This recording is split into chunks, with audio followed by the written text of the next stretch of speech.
Burnettes, je suis Marlène. Bienvenue sur ce nouveau podcast du Burnout au féminin. Les Burnettes, si vous ne connaissez pas, c'est un collectif fondé par Anne-Sophie à Bordeaux.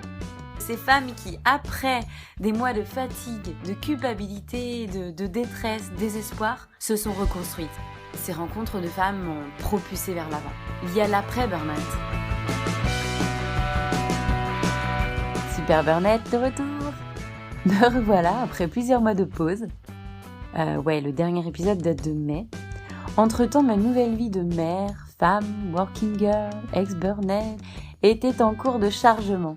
Il m'a fallu un peu plus de temps que je ne le pensais pour rebondir et revenir ici après tous ces changements en 2021. La charge mentale, l'épuisement professionnel ou parental, ça existe aussi chez les hommes. Donc cet automne, j'ai à cœur de tendre à nouveau mon micro aux hommes pour de nouveaux épisodes 100% testostéronés, pas facile à dire. Et le premier burner s'appelle Johan, c'est un Bordelais, il a 35 ans. Il a fait un grand écart incroyable dans sa vie, je n'en dis pas plus. Je vous laisse découvrir la suite et cette nouvelle voix du podcast. Bonjour Johan. Bonjour Marlène. Comment vas-tu ce matin ? Ça va et toi ? Ça va bien, merci. J'ai envie de te présenter dans ce podcast en tant que burner. C'est très bien. Si tu acceptes, je sais pas comment tu te considérais toi à l'époque. C'est une bonne question. Je pense que je me considérais pas parce que cette notion de burn-out est venue assez tard pour moi. D'accord. Donc c'est quelque chose aussi qu'on viendra dessus, mais quand j'ai rencontré les burn-out, je me suis dit justement, moi aussi je suis une burn-out, mais en burn-out, on va dire. Oui. Donc c'est la première fois où je me suis dit, peut-être que moi aussi je fais partie de ça, et voilà, donc tout simplement. D'accord, donc un burner, ça te va. On y reviendra tout à l'heure. Bon, autrement dit, toi aussi, donc tu as coché cette case du burn-out. C'était en 2017, 18. C'est ça, 2017, oui, fin 2017. Il y a 5 ans à peu près. Donc, si tu te sens prêt, go, on se lance dans C'est parti. Ce nouvel épisode. Et puis le mieux, c'est que toi-même, tu te présentes plutôt que moi. Donc, je m'appelle Johan, j'ai 35 ans et donc j'ai fait un burn-out il y a maintenant 5 ans qui m'a permis de me reconstruire et de repartir de l'avant aujourd'hui. Et si on m'avait dit il y a 5 ans où j'en serais par rapport à aujourd'hui, je pense que j'aurais jamais imaginé tout le chemin que j'ai parcouru. Et je pense que ça a été la chose la plus enrichissante de ma vie finalement. Et donc voilà, donc aujourd'hui je travaille pour une association. Il y a quelques années, donc lors de mon burn-out, j'étais commercial à l'international. Donc un beau parcours depuis. Voilà. Une association donc, qui est située à Bordeaux. Exactement, dans le même bureau que les Burnettes. T'es originaire de Bordeaux ? Pas du tout. Je suis originaire de Grenoble. Et donc je suis arrivé il y a 2 ans à Bordeaux. C'était aussi dans le processus, je pense, du burn-out. C'était de découvrir un nouvel endroit, d'avoir un nouveau départ et puis de s'imprégner d'une région qui m'avait toujours attiré et de se dire vraiment construire quelque chose à un endroit qui me plaît avec ma compagne. Et cette notion de choisir aussi cette vie ou ce bout de nouvelle vie. Exactement. Et le Johan d'avant, il était comment ? Et c'est une bonne question. Il était ambitieux, je pense, il avait beaucoup de certitude aussi sur ce qu'il voulait faire. Il se projetait beaucoup. Il s'était un petit peu construit là-dessus. Puis, un jour, tout s'écroule, en fait. Et donc, toute cette construction sur une dizaine d'années, on va dire, part un petit peu en éclat. Et voilà, qu'est-ce qu'on fait maintenant ? T'étais plutôt fonceur ? Plutôt fonceur, on va dire, ouais. Je me posais pas trop de questions, on va dire, sur mon parcours professionnel qui était, on va dire, un petit peu tout tracé. Je vais monter les échelons petit à petit et puis j'aurai une grosse carrière. C'était un peu ancré, on va dire, depuis que j'avais fini mes études, en fait. Et je m'étais jamais vraiment posé la question, est-ce que c'est vraiment ce que je veux ? D'accord. Et cette question est venue à moi par le burn-out, en fait, où mon corps m'a rappelé à l'ordre. Comment ça s'est passé, en fait ? En fait, je pense que c'est venu petit à petit, par des discussions avec des amis, par des parcours différents du mien. qui me titillait un petit peu en fait, qui montrait qu'il y avait peut-être d'autres choses qui étaient possibles, d'autres façons de travailler, d'autres rapports à la vie aussi, avec une balance peut-être meilleure que ce que j'avais à l'époque. Et tout ça, ça me titillait depuis plusieurs années. Mais je me dis, inconsciemment, je me disais peut-être que c'était pas pour moi, en fait. Ok. En tout cas, il y avait une ouverture d'esprit qui s'est peut-être enclenchée à un moment donné C'est ça. dans ta réflexion. Petit à en petit, à l'arrivée. grandissant. Surtout des amis proches qui ont des parcours très différents du mien Ouais. et qui te questionnaient. et qui me questionnaient. Ouais, c'est ça. D'accord. Mm. Tu connaissais le burn-out? Comment? Je le connaissais, mais pareil, je me disais c'était pas pour moi ça. C'est pas moi, oui. Ouais. Je suis quelqu'un de fort. Voilà, je travaille dans un milieu masculin où on va dire avec des profils avec quand même des gros caractères. Et donc j'étais dans un milieu où justement ce genre de choses n'existait pas, où quand elles arrivaient, on pouvait être assez rapidement mis au placard. Bon bah voilà, t'es pas assez fort pour faire une carrière. Donc pour moi, c'était pas possible. Et ça a commencé, on va dire par des symptômes physiques qui sont arrivés au début, où mon corps commençait à me dire bah attention, c'est peut-être pas exactement ce que tu veux faire, ou c'est peut-être pas exactement ce que tu veux être. Et donc un jour je me réveille, je prends l'avion pour partir, parce que voilà, ça faisait partie de mon travail de beaucoup voyager, et j'ai une douleur à la poitrine qui arrive. Et cette douleur ne m'a plus quitté pendant 2 ans. Tous les jours. Tous les jours. Tous les jours. C'est difficile de vivre avec cette c'est un petit peu compliqué, souffrance. Ouais. C'est un petit peu compliqué. T'avais fait le rapprochement, pardon, avec... Bah je sens, oui, voyages. parce que je sentais, pas forcément avec les voyages, mais plus avec mon travail, où je me sentais peut-être un peu on va dire, en déconnexion avec ce qu'on me demandait de plus en plus, où le parcours qu'on me proposait n'était peut-être plus trop aligné avec ce que j'avais envie d'être. Mais je continuais quand même parce que voilà, j'étais dans un certain confort financier. J'étais dans une entreprise où j'avais tout construit depuis 10 ans avec un cercle d'amis aussi. Et inconsciemment, j'avais pas envie que tout ça s'arrête. Mais mon corps me disait bah en fait si, arrête parce que tu vas au-delà de tes limites. Et à partir de ce moment-là, j'ai senti une déconnexion en fait entre mon esprit et mon corps. D'accord. Comme si on était séparés, en fait. Où je demandais à mon corps de faire des choses et il répondait plus. Il me disait, en fait, là, tu m'as pas écouté depuis trop longtemps, donc maintenant, je te réponds plus. Dissociation du corps et de l'esprit, c'est très fréquent, en fait, lorsqu'on vit un burn-out. Ouais. Un peu hors sol, en fait. Hors sol. Déconnecté de mon corps. Et pour en revenir à ta question d'avant, ce burn-out n'a pas été diagnostiqué tout de suite. Et je m'en suis pas forcément rendu compte. Je me suis dit, bon bah voilà, j'ai des douleurs, donc qu'est-ce que je vais faire? J'ai tenu déjà encore 1 an avant de partir de mon entreprise.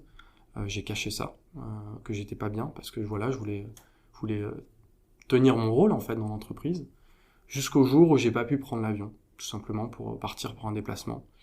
Et là, j'ai été obligé d'en parler, de me dévoiler. Et ça a été un déclic aussi pour moi à ce moment de me dire, j'arrête tout. Et donc je suis parti de l'entreprise. Mais pour autant, je me suis pas arrêté tout simplement. J'ai continué à courir. Je me suis pas mis en mode marathon. J'étais toujours dans mon sprint. Ah d'accord, ok. Ouais, l'arrivée, non, n'était pas. C'est ça. Et donc j'ai continué tout de suite je me suis remis dans une recherche de travail intense, 2-3 heures par jour, en me disant tu peux pas ne rien faire de la journée, c'est pas possible, c'est pas toi. Donc là tu travaillais. Je travaillais pendant plus. cette période-là. Non, tu ne travaillais plus. Je ne travaillais plus. J'étais parti de mon travail et donc voilà. Très vite, quand tu as quitté ce job de manière assez rapide finalement. Oui. En 2 mois c'était fait. Avec le préavis, voilà. Ok, d'accord. Tout de suite tu es allé à la recherche d'un emploi. C'est ça. Je me suis pas arrêté, je me suis tout de suite mis à la recherche d'un emploi en me disant bon voilà, cette douleur est arrivée pendant que tu voyageais, tu vas faire un boulot plus local. Ok. Ça marchera. Et donc j'ai trouvé un boulot plus local et ça a pas marché. Parce que c'était toujours peut-être loin des valeurs que j'avais envie, c'était assez proche de ce que je faisais avant et mine de rien, il y avait toujours des voyages. mais des voyages en local en fait. Ok, c'était les déplacements, la question des déplacements qui... Et en fait, ce que je me rendais compte, c'est que la seule zone de confort que j'avais, c'était mon lit. Ton lit? Mon lit. J'étais bien quand j'étais dans mon lit, quand j'étais dans mon confort et dans ma sécurité. Et ce fait d'avoir beaucoup voyagé pendant des années et d'être allé toujours au-delà de mes limites, en fait, et ben tout simplement, maintenant, juste d'aller à 20 km de chez moi tout seul, c'est un effort. Et c'était un gros effort.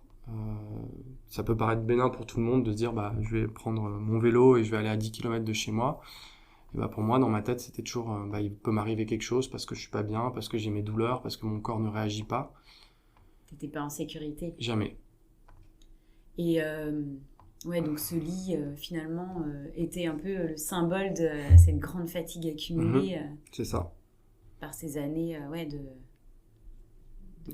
d'excès. Enfin, pas d'excès, mais t'es allé loin, en fait, dans tes possibilités, certainement physiques. C'est exactement ça. Psychiques, ouais. Et ce lit, ça représentait l'endroit où, justement, on n'attendait rien de moi. Le repos. Le repos, et puis, voilà, c'était... Il pouvait rien m'arriver dans ce lit, tout simplement. Et ça durait un petit moment, hein. Ça durait combien de temps? Je dirais peut-être 2 ans, 3 ans, où c'était l'endroit où je me sentais le mieux. Ouais, d'accord. Mais c'est pas pour autant que je m'arrêtais, en fait. C'est parce que je me oui, disais, il faut que je sorte de mon lit. Oui, tu ne passais pas ta journée non, c'est ça. entière, quoi. Ouais. C'est ça. Tu y étais bien, mais... Ouais. Et je pense que où ça a tout changé, c'est... après cette deuxième expérience qui s'est pas bien passée, voilà, j'ai tout simplement vraiment lâché prise. Où j'ai quitté encore une fois ce travail à la fin de ma période d'essai. Ouais. Et là, je me suis dit, écoute, à partir de maintenant, tu vas vraiment t'écouter. Donc, retourner au lit. Et retourner au lit et accepter d'être au lit, c'est ça. Voilà. Et si t'as envie de te lever, lève-toi et essaye d'écouter ton corps aussi. Et c'est marrant, mais je parlais à mon corps. Ouais. À voix haute ou Non, dans ma tête. D'accord. C'est quelque chose que, voilà, où moi qui étais plein de certitudes, c'est quelque chose que j'aurais jamais imaginé faire 2-3 ans avant. De moi. Et j'ai commencé à parler à mon corps en lui disant, aujourd'hui, voilà, qu'est-ce que tu as envie de faire? Est-ce que tu sens d'aller marcher un peu? Et il y a une pratique qui a tout changé pour moi dans ma vie, c'est le yoga. D'accord, j'allais te demander un peu l'élément déclencheur parce que, alors moi je parle souvent du canapé en fait, la période canapé. Toi c'est le lit carrément. C'est pas le canapé, il n'y a pas d'alternative, non, c'est le lit. Ouais. Comme quoi ça peut montrer aussi le niveau de fatigue que tu devais rencontrer. En tout cas, l'élément déclencheur, qu'est-ce qui t'a fait te sortir du lit ou en tout cas apprécier d'être c'est le yoga, tu disais. Ouais, je disais le yoga, c'est un moment pour moi, juste pour moi. Ouais. Où je me déconnecte un petit peu du monde autour et j'ai qu'une chose à penser pendant 1 heure, c'est moi et mon corps et me rendre compte que mon corps peut encore faire des choses. Oui. Gratitude. C'est ça. Envers toi-même, enfin oui. Exactement. Et voilà, et c'était quelque chose de doux, mais à la fois qui me permettait de redynamiser mon corps, de lui refaire confiance. Et voilà, en fait, c'était l'an dernier beaucoup pendant les périodes de confinement où je faisais du yoga quasiment tous les jours, en fait. Et ça m'a ça m'a réconnecté avec mon corps, en fait. Et c'est quelque chose que j'aurais jamais imaginé faire 3-4 ans avant, quoi. Bah oui. Tu faisais une autre activité sportive? Je courais, je faisais de la musculation, je faisais, voilà, et c'était des trucs assez intenses, et moi qui avais déjà de la tension, ça rajoutait de la tension, je pense, donc, et mon corps qui était fatigué, je lui faisais faire des choses qui étaient plutôt intenses, donc, c'était peut-être pas ce qu'il fallait au bon moment, en fait. Ouais, donc tu t'es adapté à lui et... Exactement. Et je crois qu'il était content. Dans l'écoute, il était content de te parler aussi. Exactement. Ouais, non, mais c'est super. Et puis en plus, dans ces périodes de confinement, les émotions, elles étaient quand même particulièrement vives, je suppose. Donc, quoi de mieux qu'une activité comme ça pour...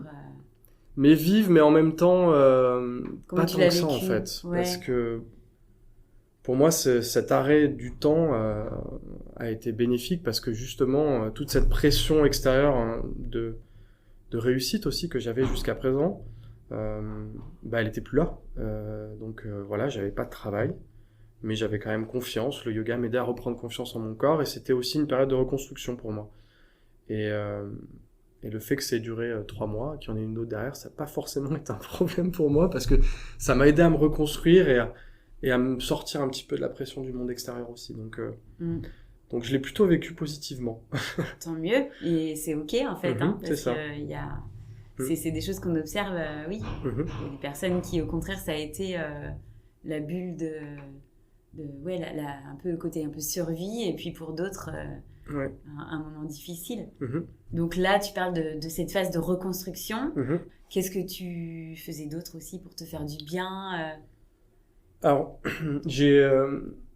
dans ma période, justement, je commençais à penser à une reconversion aussi, parce que voilà, je me rendais bien compte que, on va dire, d'aller mieux, ça passait par un travail qui me correspondait mieux aussi. D'accord. Et c'était pas forcément facile parce que les gens que je connaissais dans mon entourage ne comprenaient pas forcément pourquoi je voulais faire quelque chose de différent. Mais attends, t'as une réussite professionnelle, pourquoi faire un travail où, entre guillemets, tu vas moins gagner d'argent, où tu vas avoir moins de possibilités de réussite professionnelle. Et là, déjà, la question, c'est quoi la réussite professionnelle? Ouais, c'est ça. Ouais. Et puis après, tout simplement, est-ce que gagner autant d'argent, c'est quelque chose qui était important pour moi? Et est-ce que ça me rendait plus heureux? Bon, après, c'est des questions philosophiques, mais... oui, il y a eu toute une réflexion qui s'est... C'est ça. Et c'est là où j'ai commencé à réfléchir, à faire des choses différentes en me disant, voilà, j'ai toujours été quelqu'un qui avait besoin de redonner aussi dans mon travail. Beaucoup travaillé avec, dans mon entreprise avant, avec les jeunes, à les aider à réfléchir, à prendre de la hauteur. Et c'est quelque chose qui me plaît. Et voilà, cette connexion aux gens était importante. Donc j'ai commencé à réfléchir au milieu associatif, à la fonction publique aussi, à commencer à creuser dans ces deux sphères. Et j'ai fait un petit peu de bénévolat avec des associations comme WeJob, que j'ai d'ailleurs fait un programme WeJob en arrivant sur Bordeaux pour m'aider à trouver un emploi. J'allais te demander justement comment tu as été accompagné dans cette phase de reconstruction, qu'elle soit personnelle et professionnelle, puisque forcément il y a un tout. C'est ça, voilà, c'est des associations que j'ai commencé à rencontrer, un univers que je connaissais pas du tout avant. Voilà, Johan dans ses certitudes, sa carrière à 2000%. Mais j'ai voulu justement m'ouvrir encore plus aux autres et faire des choses que je ne me serais pas forcément donné la possibilité de faire, donc prendre du temps pour les autres, en donner pour les autres, donc l'associatif. J'en ai donné un petit peu avec WeJob, où j'ai aidé des gens justement à préparer leur entretien, parce que j'en ai passé beaucoup des entretiens, moi qui voulais me reconvertir, et c'est pas forcément quelque chose qui est toujours facile, parce que quand on va face à un recruteur et qu'on lui dit qu'on veut faire quelque chose de complètement différent par rapport à ce qu'on faisait jusqu'à présent, pour avoir un message qui passe et être audible, c'est pas si facile que ça. Oui. Et donc voilà, le chemin se fait, et puis à la fin, je me retrouve à rentrer dans cette association pour laquelle je travaille aujourd'hui, qui s'appelle Big Impact. Et j'ai commencé comme bénévole. D'accord. C'était en novembre 2021, 2020 par contre. Il y a un an, ouais. Ouais, il y a un an. Et je me retrouve un peu par hasard dans une réunion de cette association. J'adore les histoires qui commencent par hasard. C'est ça. Parce que je cherchais un boulot et tout simplement, je retourne vers WeJob en disant, voilà, j'ai voulu un boulot qui m'intéresse dans la fonction publique. Et puis, elle me dit, mais ah bon, tu veux changer, tu veux faire quelque chose de différent? Je dis, voilà, j'explique un petit peu. Et donc, la personne de WeJob me met en contact avec ces gens de Big Impact et je me retrouve dans cette réunion un petit peu par hasard. Et j'en suis jamais parti. Et donc voilà, quelques mois de bénévolat, à essayer de construire un petit peu le projet. Donc Big Impact, c'est des projets sur l'engagement social et environnemental, créer des synergies entre ce qui existe aujourd'hui, faire accélérer ces initiatives. Donc un projet assez ambitieux, avec une méthode entrepreneuriale, mais avec le côté associatif aussi, donc un peu un entre-deux. D'accord. Et tout de suite, je sens qu'il y a quelque chose qui peut se passer, quelque chose de très agile, beaucoup plus que ce que j'ai connu jusqu'à présent, et peut-être qui me correspond plus. Et là, pour moi, la lumière s'allume assez vite, en fait, en me disant, mais c'est possible, en fait. Quand j'ai signé mon premier contrat avec eux, ça a été un peu une délivrance en me disant, mais j'ai réussi à faire quelque chose de différent, à travailler dans quelque chose de complètement différent, qui me correspond plus. Ça n'a pas été facile, ça a été long, mais j'y suis arrivé. Et ça a été un peu une délivrance, et voilà, tout simplement. C'est à ce moment-là que tu as repris confiance en toi? Je dirais que la confiance, elle est... ouais. Elle est venue déjà pendant le bénévolat. C'était pas forcément lié au contrat, en fait, parce que juste de s'engager dans le bénévolat et de se rendre compte qu'on peut avoir une valeur quelque part, être utile de façon différente de ce qu'on a toujours fait. Parce que c'est ça aussi, hein, pour moi, le burn-out, c'est se dire je suis dans une case, en fait. Il n'y a pas d'issue. Je fais la même chose depuis 10 ans et je le fais bien. Tout le monde sait que je le fais bien. Mais quand je leur dis que je veux faire quelque chose de différent, les gens ne me comprennent pas. Oui, c'est ça, en fait, pour moi. de le faire. Voilà, ouais. Et le fait de se rendre compte qu'on peut faire quelque chose de différent à un moment et que des gens sont prêts à nous écouter pour le faire, bah, c'était ça pour moi la délivrance, en fait. C'est me dire, ça y est, j'ai gagné. Okay. Je peux le faire, peux me rendre compte que j'ai une valeur ailleurs dans quelque chose de complètement différent de ce que j'ai fait jusqu'à présent, dans un environnement bienveillant et en ligne avec ce que j'ai envie de faire. Et là, pour moi, c'était déjà gagné, en fait. C'était le Graal. Hein, c'est ça. Génial. Et oui, aujourd'hui, donc tu y travailles, tu mènes ce projet ambitieux, en fait, qui a beaucoup de sens, j'imagine, pour toi. C'est des questions qui te travaillaient, mais qui revenaient souvent pour toi, tout ce qui était un peu les changements, le monde de demain, le vivre ensemble. C'est une question, en fait, le sens au travail et sa place dans la société, forcément, c'est une question que je me suis posée pendant quasiment tous les jours pendant mon burn-out, en fait. Et une certaine angoisse autour de ça, de qu'est-ce qu'on va devenir, qu'est-ce qui va se passer demain. J'ai pris l'avion tous les jours, je fais partie du problème. Ah oui, là on parle d'éco-anxiété. C'est ça, exactement. Tu te sentais concerné. Je me sentais vraiment concerné. Et en même temps, j'avais envie de m'engager. Oui, on est concerné. Et en même temps, j'avais envie de m'engager, de faire des choses différemment. Mais je le faisais pas forcément parce que voilà, j'étais dans mon burn-out et ça faisait partie de cette reconstruction. Et aujourd'hui, de faire partie d'un projet comme ça qui est ambitieux et qui cherche des solutions pour engager les gens sur le mieux vivre ensemble, sur le lien social, sur la partie environnementale aussi, bah, ça fait sens. Le sens, il est là, quoi. Ouais, c'est top. Je me lève le matin, je sais pourquoi je vais au boulot et j'y vais avec envie, quoi. Et tu parlais des gens. Les gens, c'est qui les gens avec qui, en fait, le burn-out, c'est un peu un gros mot dans les soirées entre amis, en famille. On est plutôt sur des échanges positifs et tout. Et toi, comment tu parlais de ce que tu étais en train de vivre? Est-ce que tu en parlais déjà? Ben, quand j'en parlais, c'était plutôt en mode homme fort encore. En mode, ouais, je change parce que j'ai envie de faire quelque chose de différent et je suis capable de le faire. Ça a été longtemps ça, en fait. Okay. Et les gens, quand j'en parlais, c'était ah ouais, respect, genre t'es acteur de ta vie, tu veux faire des choses différentes. Et c'est un peu une façade quand même. Et je pense que j'en parle assez ouvertement maintenant depuis un an, je pense. Allez, un an, fin 2020. Et ça a tout changé. Ouais. Parce que je suis plus à l'aise avec ce que je suis. Avec ton vécu. Et en fait, bah, ça va, quoi. Les gens, ils comprennent. Et même au contraire, ils sont encore plus respectueux de la démarche et d'être capables de le dire. Et quand on en parle, bah, c'est comme tout, en fait. On se rend compte qu'il y a beaucoup de gens qui disent ah bah en fait, moi aussi, ça a été compliqué à un moment. Et le fait de libérer cette parole, bah, tu te sens moins seul. Et ce sentiment de solitude pendant ces 5 ans, je l'ai eu tellement de fois. Ou quand j'étais justement dans mon lit, je me disais est-ce qu'il y a d'autres gens dans le monde qui sont comme toi, là maintenant, qui ressentent ça ou est-ce que je suis tout seul dans ce cas-là, avec ma douleur à la poitrine qui part pas et ce sentiment d'être pris dans un étau. Et le fait d'en parler, en fait, c'est bah, tout simplement tu te rends compte que t'es pas seul.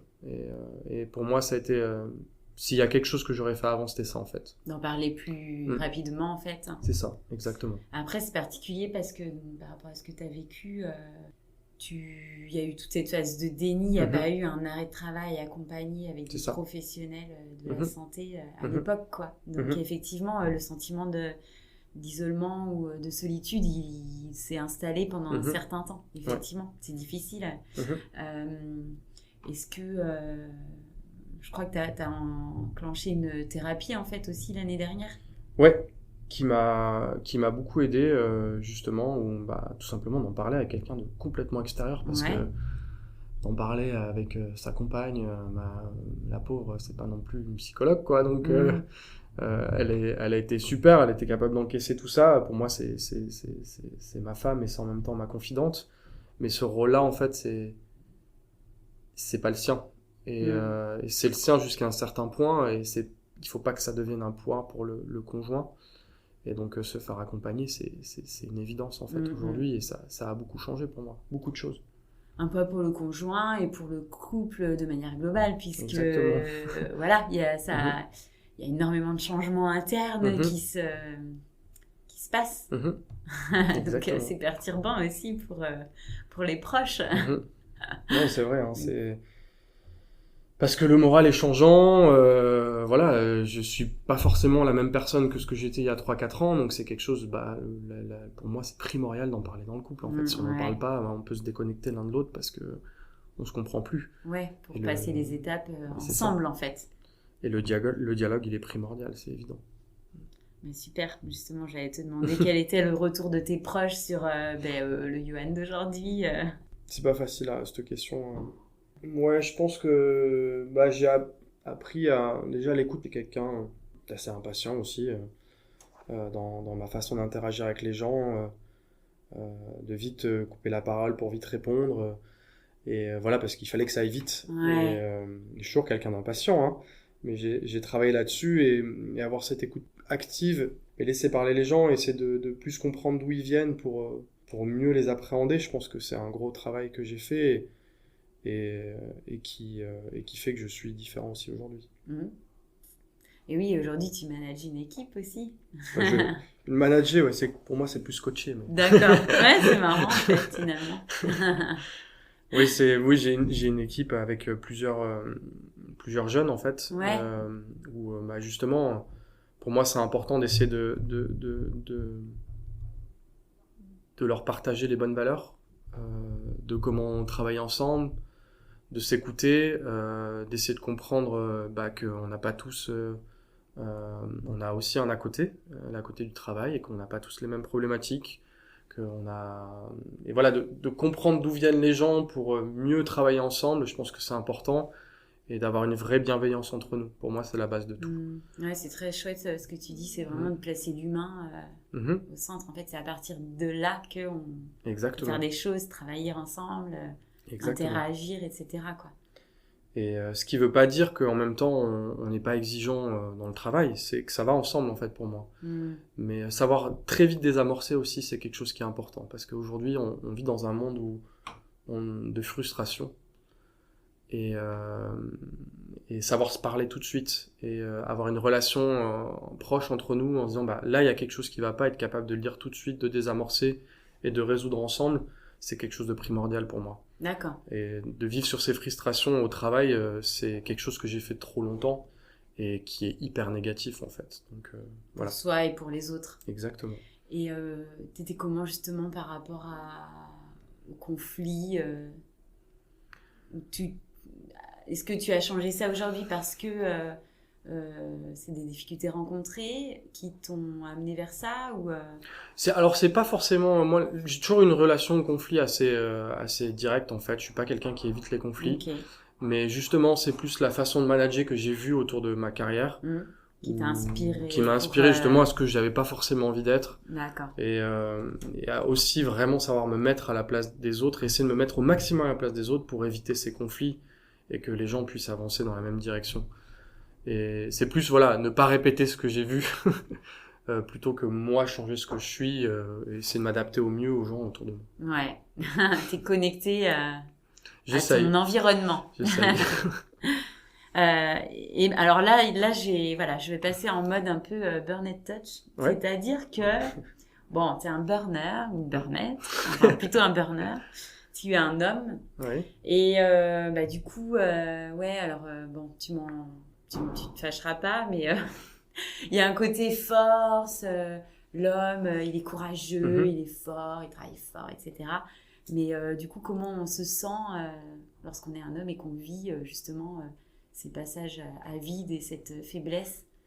Qu'est-ce que tu en penses, toi, de ça, ce rapport au genre?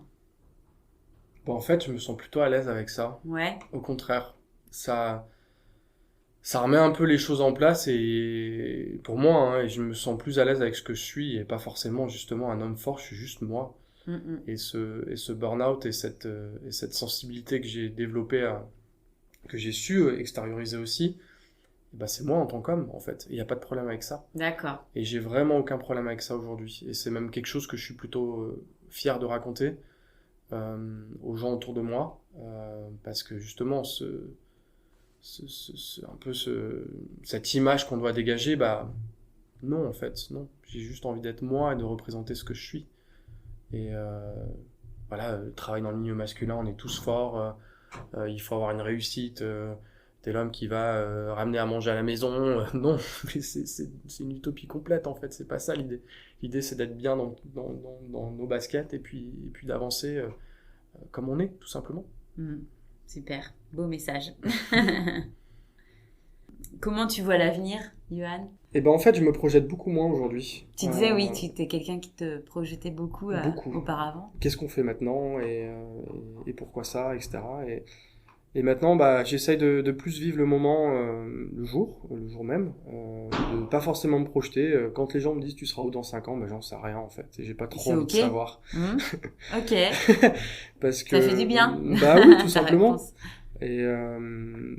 C'est parce quand je me suis posé la question où je serai dans 5 ans, et bah ça s'est jamais passé en fait. Et c'est ça aussi la vie, c'est que c'est fait plein de surprises et de se laisser aussi porter. Des fois, ça fait du bien, tout simplement. Ouais. Et je pense la deuxième philosophie, c'est plus prendre le temps. D'accord. Rien faire, c'est ok en fait. C'est même bien de rien faire. Et c'est ce que je dis souvent aux gens avec qui je travaille, les jeunes. Si tu sais pas quoi faire, bah fais rien en fait pendant un quart d'heure. Et c'est pas un problème. C'est pendant un quart d'heure, réfléchis un peu à ce que tu pourrais faire ou ce que tu aurais pu faire autrement aujourd'hui et prends le temps de réfléchir. Et souvent, ça t'apporte beaucoup de réponses, à tes questions. Et prendre le temps, je pense que c'est la chose la plus enrichissante que je puisse faire aujourd'hui. C'est super. Parce qu'il y a cette peur du vide, en fait, quand on est à 1000 à l'heure. Et, c'est ça. C'est la peur de se retrouver face à soi-même. Et en fait, aujourd'hui, au contraire, tu nous dis là que ce temps face à soi-même, au contraire, est plutôt positif et apporte de belles réponses, quoi. Exactement. C'est génial. Donc, le conseil que tu voudrais donner, en fait, c'est plutôt celui-ci ou t'en as un autre à transmettre? Pour moi, c'était important d'en parler aujourd'hui parce que je me suis senti tellement seul. C'est ça le message le plus important, je pense. Avant tout, c'est d'en parler. Parce que ce sentiment de solitude, je l'ai eu tellement pendant ces 2-3 ans. Et quand j'ai vu les burn-out, c'est la première chose que je me suis dit, mais pourquoi pas les burn-out en fait? Parce qu'il n'y a pas que des femmes qui font des burn-out, et même, je pense que les hommes, on a encore plus de mal à en parler, justement, avec cette image de l'homme fort. Du genre, ouais. Et c'est le principal message. C'est à ceux que ça arrive, il faut en parler en fait, tout simplement. Et ça permet de résoudre les choses beaucoup plus vite, et ça permet aussi de reprendre confiance. D'être avec d'autres gens qui en ont eu, qui en sont passés par là, et d'en parler, et ben on se rend compte qu'il y a plein d'autres gens à qui ça arrive, tout simplement. Écoute, on t'accueille dans l'association avec plaisir. Avec plaisir. Ouais, c'est très intéressant d'avoir une vision masculine pour justement un peu démocratiser ce côté, les burn-out, on est des femmes, la charge mentale, je fais un burn-out, je m'occupe des enfants, du travail, je vais être working girl, une bonne femme. Mais voilà, en fait, il y a aussi un autre pan avec le burn-out, les hommes le vivent également et il y a beaucoup de similitudes. C'est ça. On a plus que ce qu'on pense. Ouais, tout à fait. Bah, là, on l'entend avec ton témoignage, en tout cas. Merci Yoann. Merci à toi. Tu veux rajouter quelque chose Vraiment, merci pour ta bienveillance, ton courage aussi, pour ce livre-là que tu as grand ouvert avec moi. C'est avec facile plaisir. De raconter son histoire. Mais c'est avec plaisir si ça peut aider des gens. J'aurais tellement aimé pouvoir entendre des choses comme ça quand ça m'est arrivé. Et ça fait aussi partie de la guérison, entre guillemets. C'est de pouvoir transmettre des choses, je pense, à ceux qui c'est arrivé. Et je pense, pour le mot de la fin, pour moi, ce qui est important, c'est que quand on est dans cette situation, tout paraît impossible. Mais non, en fait, faut tenter des choses et on se rend compte qu'on peut y arriver. Petite marche par petite marche, mais tous les jours, il y a des choses les petites victoires de chaque jour, en fait. Il faut savoir les apprécier quand ça nous arrive, quand on est au fond du gouffre. Et c'est comme ça qu'on arrive à se relever. Merci pour son message. Merci à vous, c'était un plaisir. À bientôt. À bientôt. Merci. Merci.